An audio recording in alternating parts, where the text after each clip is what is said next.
this door is 36 inches wide. It's a standard 8-inch depth, 8¼ inch depth. And it comes with the 2 shelves that are adjustable. And then this has cabinet doors that were added. That's a flat panel cabinet door. Opens up and you've got another shelf inside there.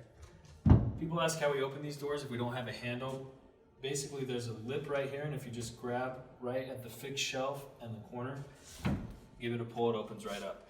On the outswing doors, the trim opens with the door. On an in-swing door, if you push it, the trim stays in place and it opens into the room. So we can come in here.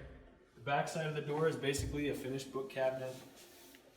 Look, pretty simple. To close the doors from the inside, you can either grab and it swings pretty easily. Even if this was weighted with books or decorations or whatever like that, it still operates very smoothly. In fact, with the ball bearing, the more weight you have, the smoother it operates. Or you can grab from here and just give it a pull.